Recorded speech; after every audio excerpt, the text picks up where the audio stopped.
My wife was furious I got a six-figure promotion after exposing her cheating with my boss to the CEO. I've put in a lot of effort to reach my current position in life. I'm on the verge of becoming a millionaire, and it's all because I worked my way up the corporate ladder. I also developed a close friendship with my boss. On top of that, I have a wonderful wife. Everything in my life was going smoothly until I discovered that my wife was cheating on me. What's even worse is that the reason I'm getting promotions at work is because she's having an affair with my boss. The situation took a turn for the worst when I decided to expose their relationship at one of our company's major annual events, attended by all employees, including the billionaire owner. It's a crazy situation. Hello, my name is John, and I'm currently facing an extremely stressful situation. My life used to be quite simple, with a fulfilling career and a loving relationship. I grew up as the only child of my parents, and I was fortunate to witness their deep love for each other. My father worked diligently as an office clerk, while my mother took on various jobs. Although nothing stable financially, we were doing fine. We had a home, which my mother had acquired as part of our inheritance. That was pretty much my background. I didn't live a lavish life, but I received love. From some of the top colleges in the country, I have vivid memories of the day I received my scholarship letter. And those colleges never made me feel like I was from a less privileged background. I attended a public school and excelled academically. After completing my schooling, I earned a scholarship for my master's in business. My parents were extremely proud of me, and at 18 years old I headed off to college, living far away from them. I must admit I missed them a lot. College turned out to be emotionally challenging for me because that's where I realized the significance of money. Many of my peers had a lot of it. I discovered certain unspoken rules that the world we live in, rules I hadn't been aware of until I got to college. You could only gain entry into the best clubs if you were popular. Popularity often hinged on having an attractive girlfriend, wealth, and possessing a cool car to buy gifts for her. Essentially, life boiled down to having money, which I didn't have much of, except for the allowance my father sent me for books and emergencies. My education was fully funded, and I never asked for more. However, at a young age, I made a firm decision that I wanted to become wealthy, so that my future children wouldn't just have love in abundance, but also a substantial amount of money. When there aren't any distractions, you tend to focus on your studies. That's exactly what I did. I dedicated myself to studying diligently and eventually secured a pretty decent job with one of the biggest corporations as an entry-level executive, although the pay was higher than what you'd typically get at an entry level. I felt a sense of pride in how far I had come. With my first paycheck, I purchased tickets for my parents to visit me in New York, where I currently reside. I didn't have a lot of money to show them around or treat them to a fancy dinner, but I still wanted them to see how well I was doing. They stayed with me in my rented apartment, which I shared with a colleague from my office. I was proud of my accomplishments and wanted them to see my new life. Things were going well for me. Within a year, I had been promoted to a team leader. I managed to secure a rented apartment where I could live on my own, and life was actually quite enjoyable.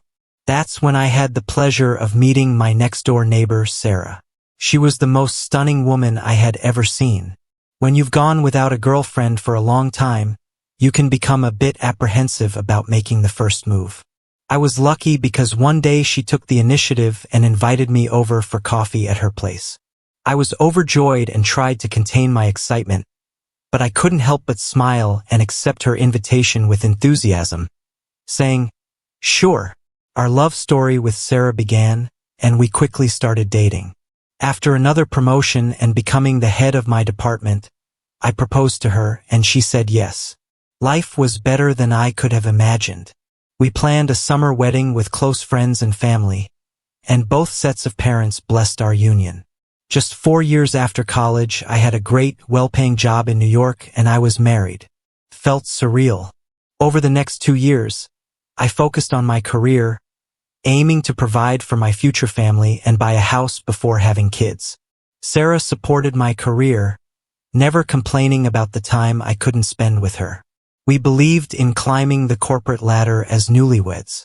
I became friends with my boss, Mike, who happens to be the CEO of our company. It's impressive that he achieved such success at a young age, even though he's only in his late 30s. He's also married to Emily. The four of us became close friends, which helped me achieve my goals more quickly. Sarah was also busy pursuing her dream as a fashion designer, making strides toward success. We both had hectic lives but enjoyed our marriage. Despite coming home late every night, we always waited for each other to have dinner together.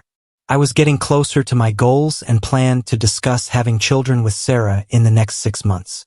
That night, I eagerly returned home, ready to have that conversation. However, to my disappointment, Sarah never showed up, and I grew tired, falling asleep on the couch. The next morning when I woke up, she was still asleep in the bedroom. I left her a text and headed to the office. The following days unfolded similarly. Sarah returned home much later than expected, and I refrained from questioning her because our busy schedules often kept us apart. However, an unsettling feeling began to creep in. After a week of not seeing each other, I felt compelled to investigate what was happening.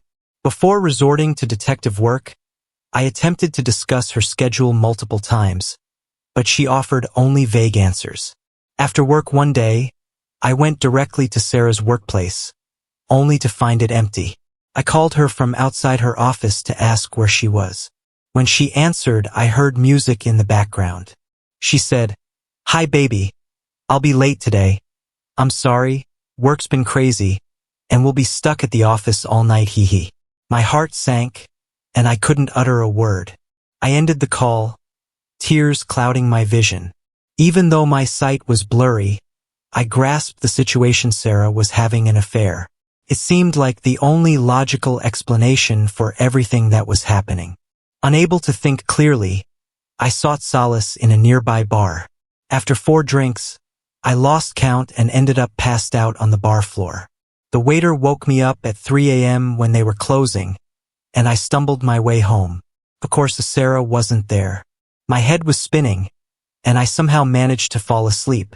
I woke up well past office hours and heard noise coming from the kitchen. I found Sarah casually cooking, which left me confused. Could I be overthinking this? There was a chance they were working somewhere else, not at the office. She made a remark about my drinking and dozing off, and I just smiled, saying nothing. I inquired about her whereabouts the previous night because I wanted to discuss something important and take her out to dinner. My suspicions were confirmed when she mentioned once again that she had been at her office all night working. I felt the need to uncover the reason behind her lie, but I was afraid to discover the truth. I made a call to my workplace informing them that I wouldn't be coming in. My plan was to find some clues to understand what was happening and why. She left for work around noon, and I stayed behind, claiming not to feel well. She gave me a goodbye kiss on the forehead and promised to return by 7. After she left, I waited for about 5 minutes before following her. She got into her car and drove in the direction of her office, which seemed to confirm her story. Nothing seemed out of the ordinary or suspicious. I waited in my car at her office for the next half hour, hoping for some revelation, but nothing occurred. Around 5 p.m., when I was about to give up and leave, I saw my boss's car pull into the driveway. I quickly ducked into my car, not wanting him to see me, as I had essentially been spying on my wife and missing work for no apparent reason. However, instead of passing by me, he parked his car next to mine, and I witnessed Sarah exiting the building. My body froze, and my brain ceased to function as I watched the two of them briefly kiss before disappearing into his car. My wife is having an affair with my boss. What should I do? Update number 1. Hey everyone. It's been a week since I discovered the affair between my wife and my boss, and everything that used to be routine in my life has turned into a complex ordeal. I wanted to share that the responses to my situation have been quite varied, but the majority of you have suggested that I confront her. As much as I would like to, there's a significant issue with this approach. You see, I've worked diligently to establish my financial stability, and I don't want to jeopardize that over my wife's infidelity. I can't comprehend why she feels the need for another man. It's only been 2 years since we got married, and she's already bored with us? I've been losing sleep trying to find a rational explanation for her actions, but so far I haven't found one aside from the possibility that she's simply a terrible person who doesn't grasp the gravity of her choices. Additionally, she's completely unaware that I've discovered her affair, and I'm at a loss for how to proceed. However, some of you have suggested seeking help from Emily, and I've been leaning toward that idea as well. It seems like a good way to balance saving my career while still exposing Mike and Sarah. I treated Sarah the same way all week so that she wouldn't suspect anything. Meanwhile, she's been discussing our future with children and our house as if everything's normal. It really hurt when she brought up the topic of having children with me. I love her, and I'd love to start a family with her. However, it took me less than 24 hours to come to terms with the fact that those dreams are now shattered. My wife is manipulative and not a very good person. She sleeps beside me, dreaming of her future while she's involved with my boss in some way.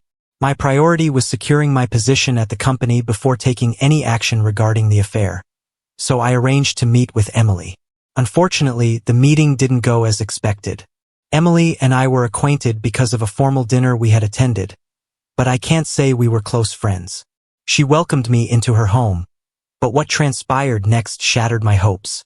As I confided in Emily about her husband and my wife, she went into complete denial. She blamed me for having impure thoughts and found my accusations highly offensive.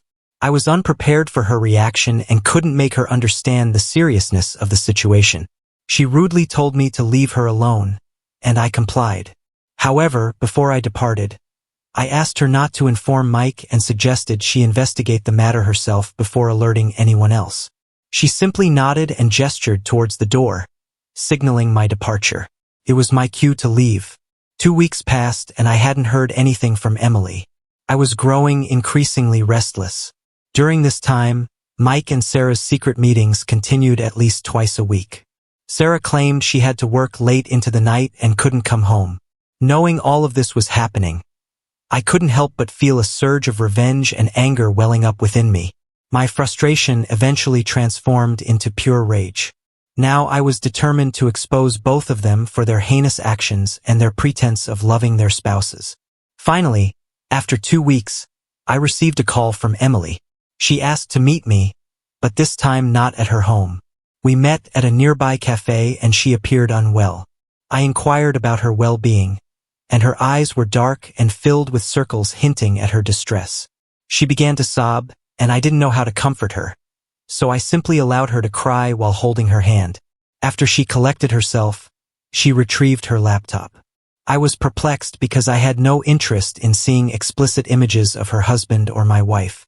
Emily showed me several photos of young women, mostly in their late 20s, many of whom were married. I could discern their marital status from the rings on their fingers, so what am I exactly looking at here? These are the findings from the private investigator I hired to look into my husband's secrets. Emily explained. My gaze dropped to the floor and my brain felt like it was on the verge of a nervous breakdown. Emily had hired a private detective to validate the truth behind my story. She believed that if she confronted her husband without solid evidence, the truth might remain hidden forever. In her quest to uncover information about him and my wife, she discovered that Mike had been involved with 5 other women. My heart ached for her, and I felt remorse for my role in this situation. Emily appeared to be a kind-hearted person, deeply in love with Mike, making it difficult to fathom his unfaithful behavior.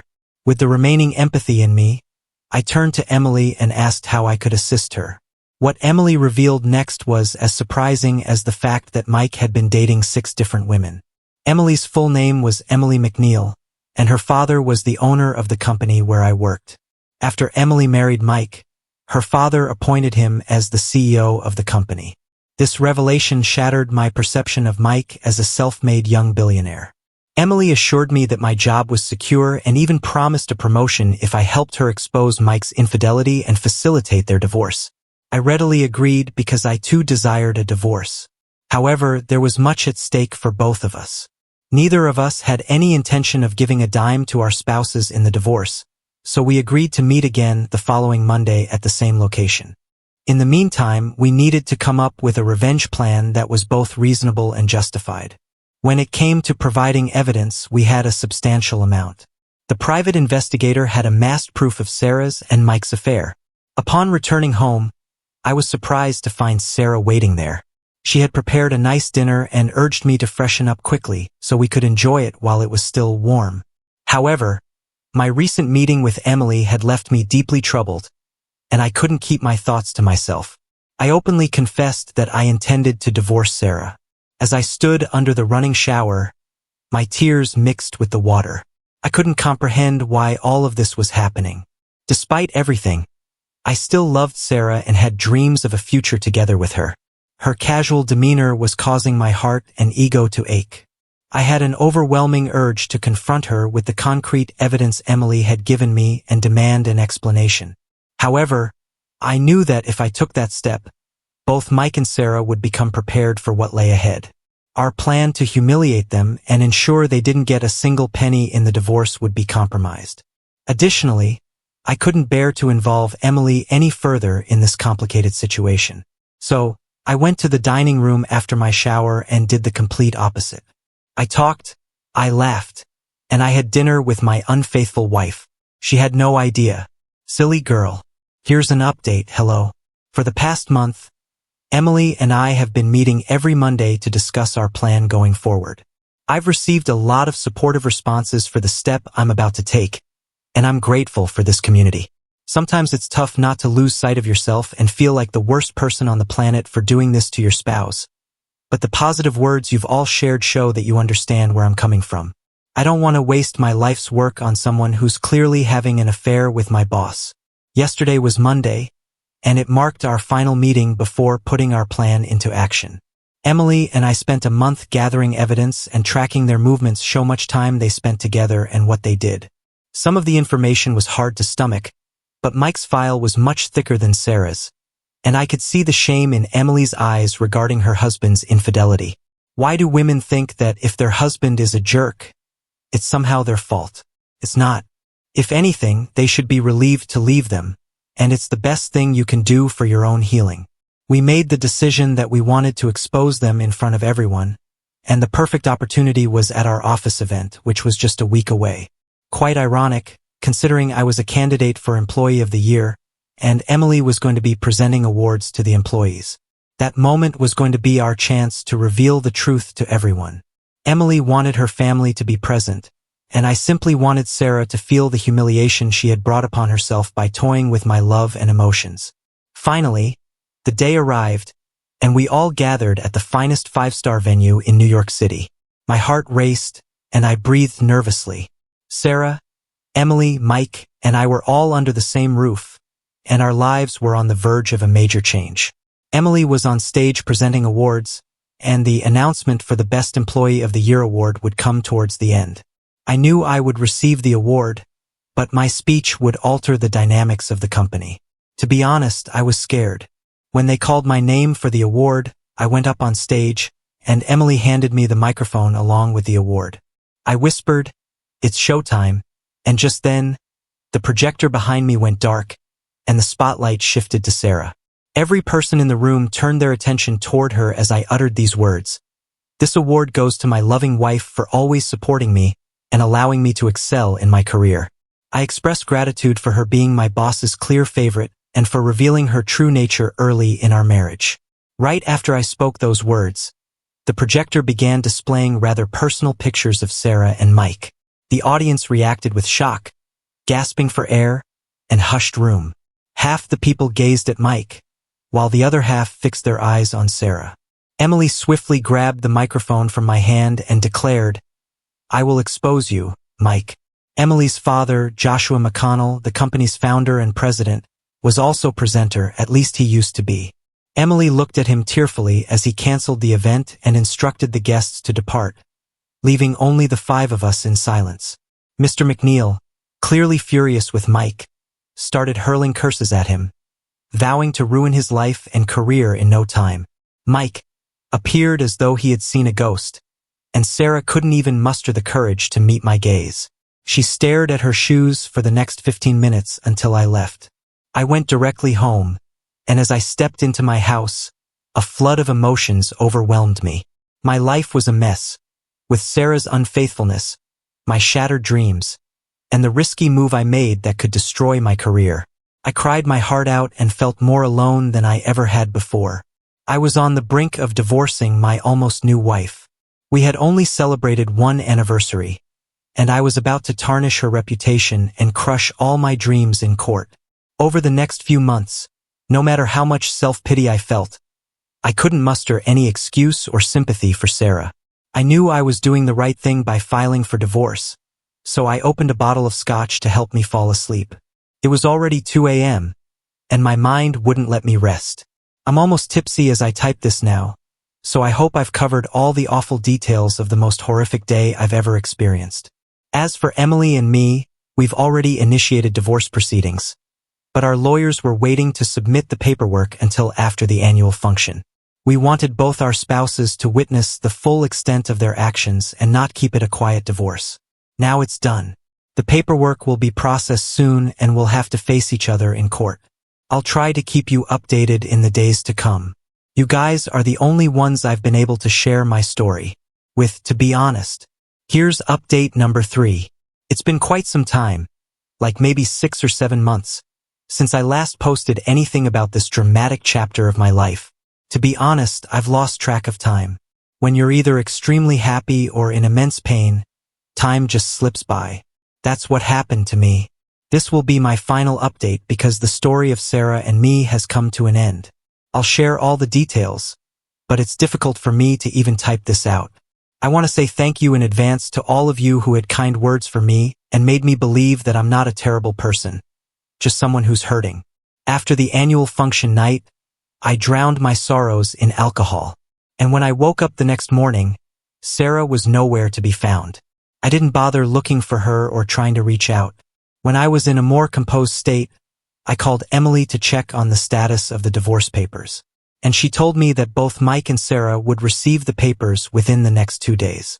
I was prepared, ready for Sarah to look me in the eyes and see the pain she had caused for no reason. The day of our first court hearing arrived. Our lawyers, handpicked by Mr. McNeil himself, were on our side, so I had full confidence in our representation. Besides, we had all the concrete evidence required to prove our case against our cheating spouses. It was finally time for me to inform my parents about the situation before they learned about it through the news because, well, that's what happens when you're involved with a billionaire. When I called them, my mother started crying and sympathizing with me. They never imagined Sarah doing something like this, but they supported my decision to go public and get a divorce. In no time, they flew to New York to stand by my side. Upon reaching the courthouse, I noticed that Sarah was living with her parents, and both of them were there with her. No matter how shameless it may seem, parents are naturally inclined to support their child, right? Fair enough. The legal proceedings began, and our lawyers went after everything related to Mike and Sarah. Their careers, reputations, behavior, courage, you name it. They were thoroughly shamed. I felt sorry for Sarah's parents having to witness it all, but it was her choice to have them in the room, so it was all on her. Everything was on her. By the end of the presentations from her lawyers, there was absolutely no room for a defense. The room was filled with a sense of guilt, and I was 100% confident that our divorce would be granted.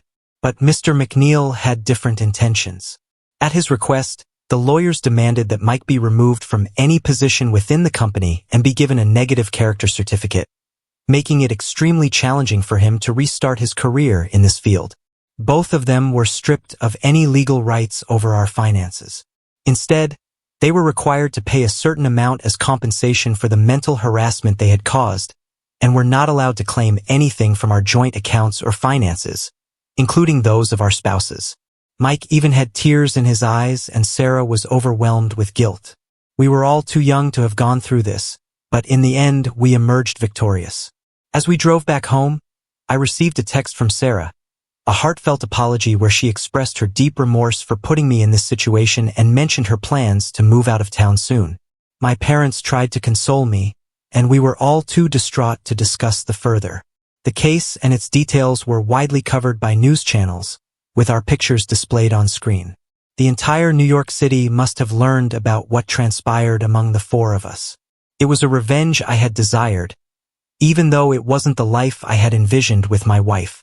I genuinely believed that what happened was what she deserved. I assumed Mike's position as a manager, just as Sarah had promised. And no, it wasn't easy returning to that office. My personal life became a subject of ridicule, but I was unwavering in my commitment to my career. I still believed in love and loyalty, hoping that someday I'd find the woman I deserved.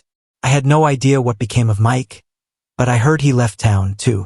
Alright, that was a fun story. Now let's move on to another exciting one. Stay tuned, and let's dive in. Story 2, full disclosure, this isn't my personal story. It actually happened to a friend of mine who has been living in the USA for a long time. Although I'll adjust some of the dialogue for clarity, my friend gave me permission to share his tale online and to make it easier to narrate, I'll present it as if it happened to me. I've also altered a few details to protect privacy. I share my living space with my girlfriend Karen and an old grade school buddy named Jake who is employed as a sales rep. Our residence is situated on the outskirts of a well-known city in the United States. In my late 20s, I found myself in need of employment after the bar where I had been working closed down. Recognizing my desperate situation, Jake reached out to me and informed me that his new girlfriend, Jill, had recently acquired a motel with a small kitchen and was in search of hired help. Naturally, I eagerly embraced this opportunity, especially since Karen wasn't currently employed. Our bills were accumulating, and our health insurance premiums were looming. I gave Jill a call and arranged to meet her at her new property for a formal introduction. Jake had already personally introduced me to Jill and had informed her that I had practical experience in the hospitality industry. To provide some context, my father is an electrician and firmly believes that if you can afford to pay someone to fix something, you can probably do it more affordably yourself. He imparted a wealth of knowledge to me, and he continues to do so even today. Following a 30-minute conversation, Jill tested my skills with various tasks, such as rewiring an outlet, unclogging a sink, and quizzing me about liquor laws. It goes without saying that I was hired on the spot. Initially, the work primarily focused on preparing the property for the business's opening. Jill had expected minor tasks like painting, replacing fixtures and furniture, but we soon discovered that the electrical wiring was in terrible shape, requiring a complete rewiring. This posed a budgetary challenge for Jill, as it would have exceeded her financial plan. Fortunately for Jill, my father was between contracts and offered his services, utilizing leftover materials from previous jobs, which had already been paid for. Any new materials required would be covered by Jill. Regarding payment for his labor, my dad simply requested a steak and beer on Friday nights. After 3 weeks of assisting my dad, the wiring was not only completed, but also met all the required codes, and it cost significantly less. Jill and I spent the next 1 to 2 months painting all motel rooms, the bistro, and the bar, as well as cleaning the kitchen and cool rooms. Jake would occasionally offer to help but would always leave after minutes, claiming he had to make a sale. Jill often worked late into the night because this venture was her dream. During my spare time, I would take furniture home to restore, returning it once it was in good condition. The business finally opened after 6 months, thanks in part to my dad's assistance, and it launched under budget. Jill managed the business and oversaw the kitchen while I worked wherever I was needed, whether in the kitchen, at the bar, or tending to maintenance. I was on a salary, held the position of second in command, and could work in any role as required. Things were going smoothly for a year. Our business was profitable. My dad enjoyed his weekly beer and steak, Karen appeared content, and Jake continued working as a sales representative for a pharmaceutical company. One day, I fell ill at work and decided to clock off early and head home. Upon pulling into my driveway, aside from a sinking feeling in my stomach, everything seemed normal. Jake's car was parked there, but that was to be expected since he lived with us, so I didn't think anything was amiss.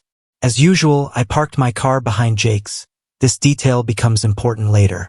When I opened the door, I was greeted with the shocking sight of Karen and Jake engaging in an intimate act on the couch. Jake hastily grabbed his pants and made a quick escape through the back door. Upon seeing me, Karen and I had a heated argument that lasted late into the night. She tried to shift the blame onto me, suggesting that I was never home and spent too much time with Jill, even though our relationship was strictly professional. I eventually went to bed and suggested that she could sleep in Jake's bed, as it seemed more comfortable for her. I also called Jill to inform her of the situation, as Jake was her boyfriend. Jill was understandably upset about Jake's infidelity but admitted that she had suspected he might be seeing someone else. She kindly offered me a room at the motel until I figured out my next steps. The following day, I loaded my personal belongings into my truck. Jake's car was still parked there because I had blocked it earlier. I told Karen that she could keep the rental and the furniture. I informed her that I would return for my tools in a few hours and requested that she not be present. That afternoon, when I returned home to load my tools into my truck, I stumbled upon an unfamiliar bag beneath my workbench. Upon closer inspection, I discovered a significant quantity of small tablets. The way they were packaged and hidden led me to suspect they were likely party pills. A thorough search of the house revealed 2 more bags and approximately $112,000 in cash.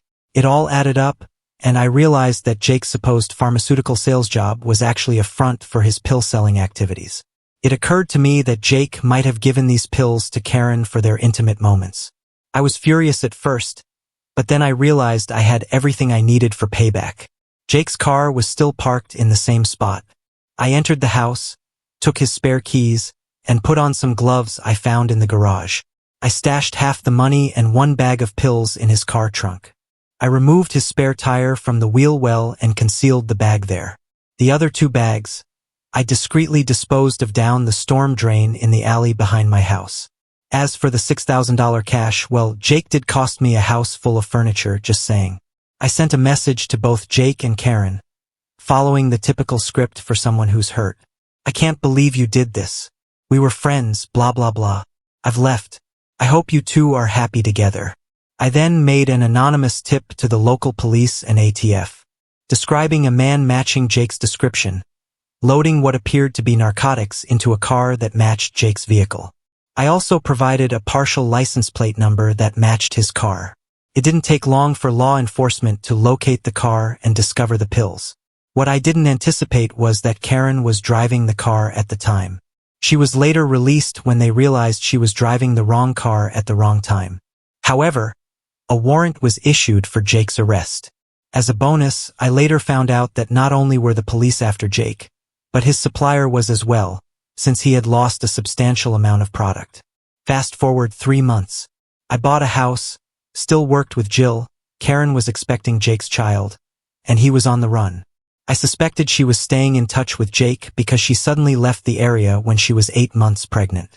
12 months after the incident, during a night of drinking, Jill and I mixed business with pleasure and started dating.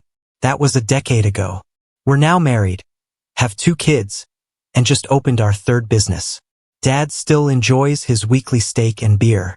I heard a rumor that Jake and Karen ended up in Alaska, but I can't confirm it.